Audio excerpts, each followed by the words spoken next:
Bonjour et bienvenue sur ma chaîne Vinsly.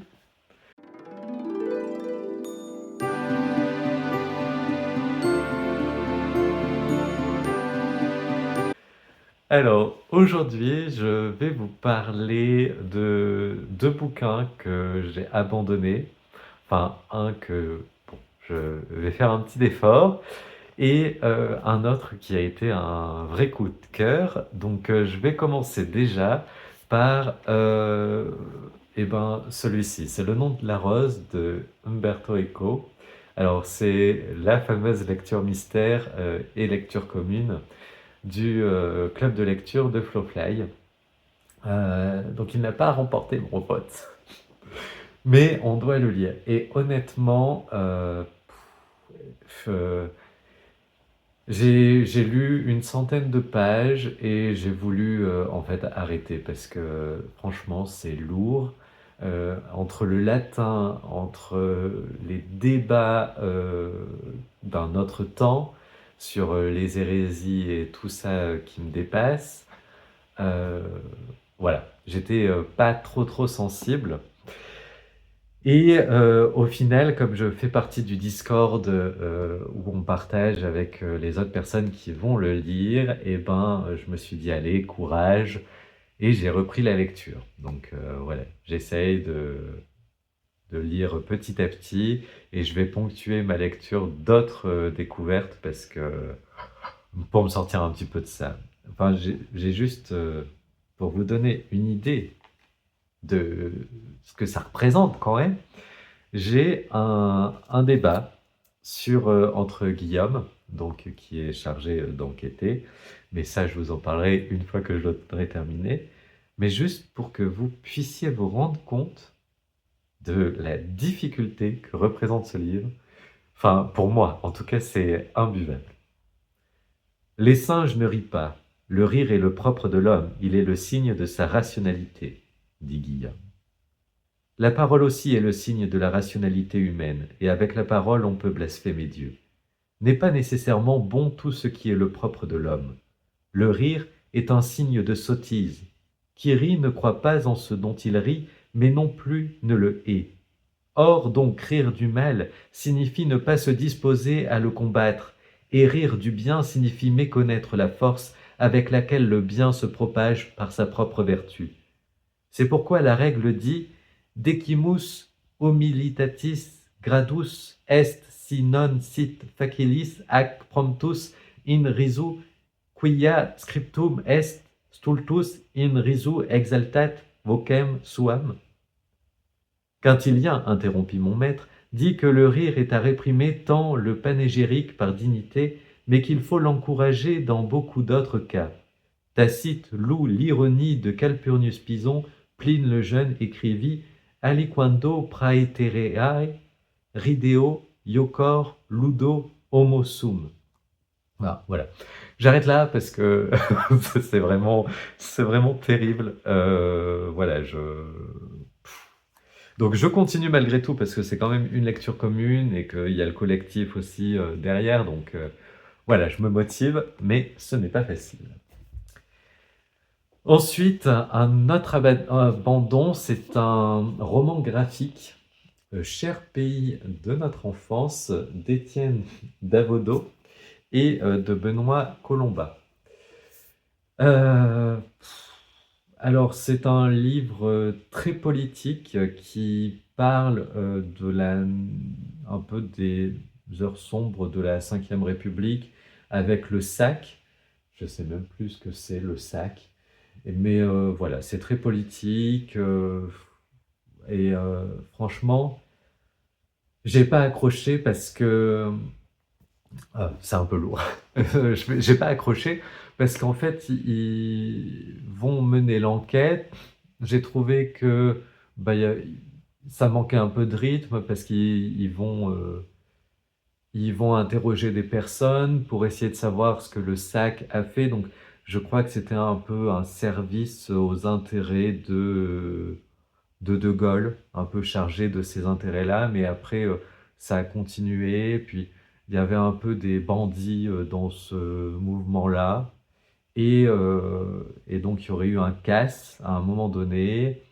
Il y aurait un juge qui a été assassiné, enfin, il y a un juge qui a été assassiné, et donc c'est un peu toute l'enquête qu'ils font sur les actions pas très nettes de ce groupe-là.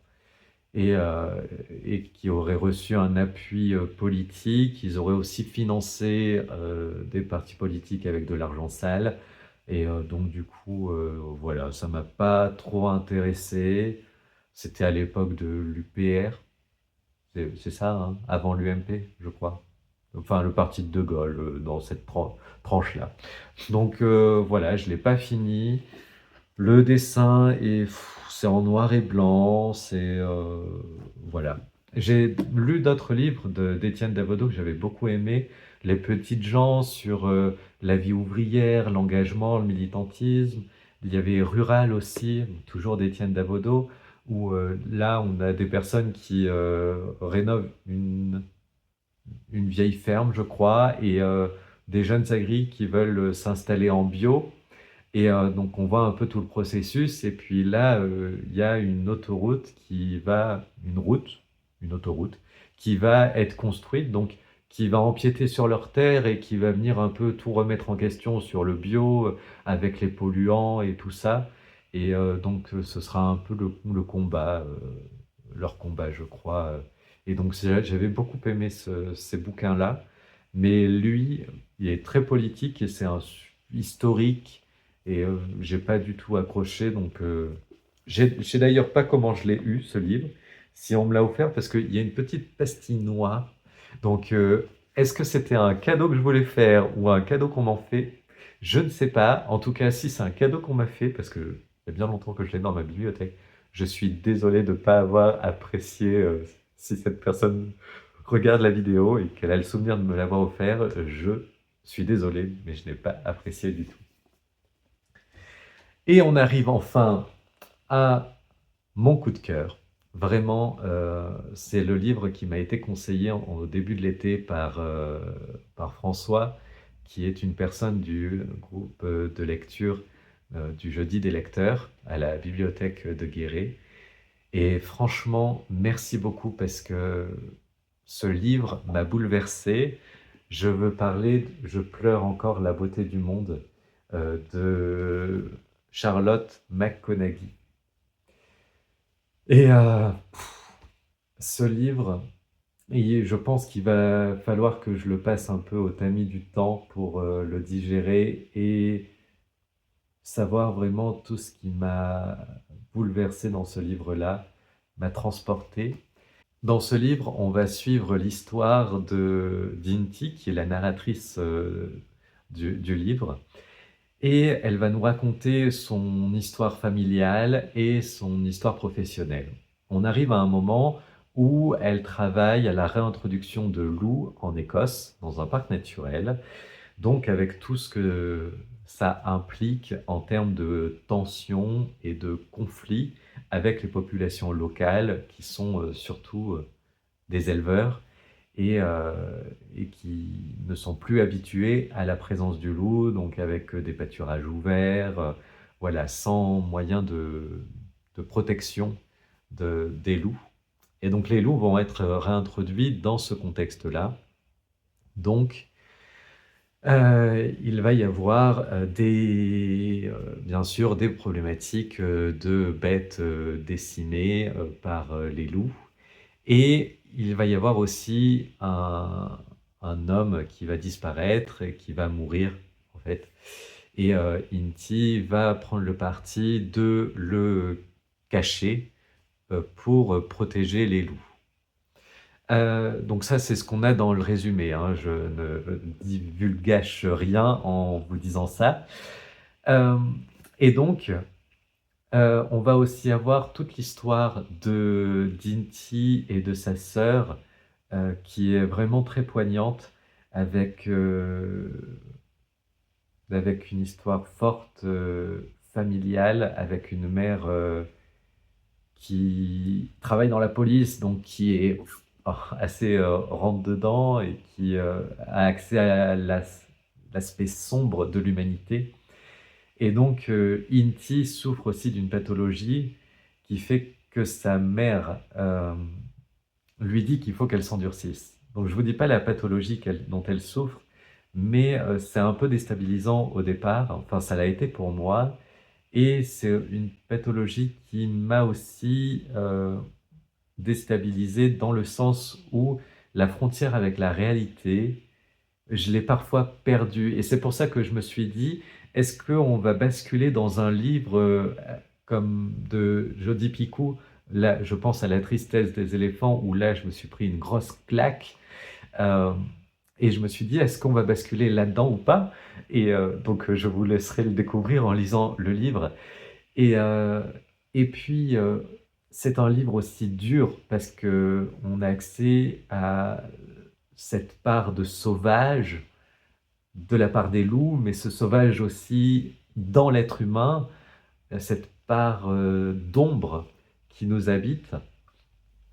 Et, euh, et donc il y a les violences conjugales qui sont évoquées, il y a un féminicide aussi, euh, et il y a par certains aspects où ce livre est quand même assez dur, donc je ne sais pas comment disent les autres booktubers en anglais, mais voilà, c'est un gros avertissement avant de s'embarquer dans cette lecture-là, où c'est un livre qui reste violent. Il y a aussi bien sûr des animaux qui vont souffrir, donc voilà, je ne vous dis pas lesquels, mais ça va être aussi difficile de ce point de vue-là, si vous êtes sensible voilà, à ce sujet-là, et puis bien sûr la violence envers les êtres humains, euh, qui reste ben, assez importante malgré tout. Alors je ne sais pas si je suis très clair, mais pourquoi ce livre m'a bouleversé? Eh ben, je pense qu'il me faudra un peu de temps avant de pouvoir le digérer, mais il est empreint d'humanité, il n'est pas moralisateur, et c'est ce que j'ai apprécié dans ce livre-là. Et, euh, et il fait la part belle aussi à l'animalité, à l'humanité, mais sans vraiment les opposer. Et j'ai trouvé que ce livre n'était pas manichéen entre le bien, le mal, et qu'il dépassait ça. Et, euh, et c'est ce que j'ai beaucoup apprécié là-dedans, dans le propos de l'autrice Charlotte McConaghy. Euh, Après, je dois encore prendre un peu le temps avant de le disséquer parce que euh, il y a des choses qui... Je veux pas trop vous en dévoiler, donc c'est compliqué. Il me fait penser à un livre de Colin Niel, Entre fauves, où, j'avais moins accroché avec ce livre-là. Je vous mettrai la couverture ici ou là. Mais j'avais moins aimé parce que dans le livre de Colin Niel, on va suivre plus d'un point de vue prédateur-proie, entre traqueur et traqué. On va avoir une triple histoire dans l'histoire avec ce jeune homme qui vit dans un village africain, donc qui va être amené à rencontrer ou être impacté par les actions de Blanc, donc une riche française, je crois qu'elle est française, une riche européenne en tout cas, qui chasse à l'arc. Et donc son père va lui offrir une chasse au lion, un lion sauvage qu'elle va devoir tuer avec son arc. Et donc les destins vont se croiser, mais je vous en dis pas plus. Et aussi, il y a je le fais de mémoire, il y a cet officier, cet agent de l'Office national des forêts, je crois, ou cet employé d'un parc national chargé de défendre la biodiversité et qui a pris part à la réintroduction du loup, pas du loup, de l'ours dans ce livre-là. Et, euh, et à un moment, les rôles vont un peu s'inverser. Et et j'ai pas accroché à la fin, enfin aux 3 fins, j'ai pas accroché. Je Ce dilemme entre traqueur et traqué, entre prédateur et proie, ça m'a dérangé et donc bon, je m'en souviens encore, mais ça m'a pas ouais, j'ai pas aimé ce livre. Enfin, même s'il reste intéressant, parce que, bah, il m'a embarqué dans un univers que je ne vers lequel je ne serais pas allé et qui m'a voilà et que je ne connais pas. Là, le monde de la chasse, ça me dépasse un peu et donc ça m'a permis de découvrir aussi, ben, le ce qui pouvait faire vibrer finalement dans l'idée de traquer une proie et dans cette idée qu'on retrouve dans le livre de McConaughey, cette idée de la vulnérabilité aussi de l'humain face à des super prédateurs et c'est quelque chose à laquelle je n'ai moi-même pas accès parce que je vis, ben, dans un village, les loups, j'en ai jamais vu. Je me balade en forêt, mais c'est des forêts, voilà, où, je peux apercevoir, un cerf, et ça reste, vraiment rare ou plus habituellement, des chevreuils, j'ai pu croiser des sangliers, des renards, mais voilà, ça me met pas en danger, véritablement, voilà. Tandis qu'un loup ou un lion ou un ours, comme dans Colonial, là, je pense que on peut ressentir une vulnérabilité en tant qu'être humain, face à des super prédateurs, comme ça. Même si ça m'est pas arrivé, donc je suis étranger à ces sentiments, là, heu, voilà, je peux le comprendre.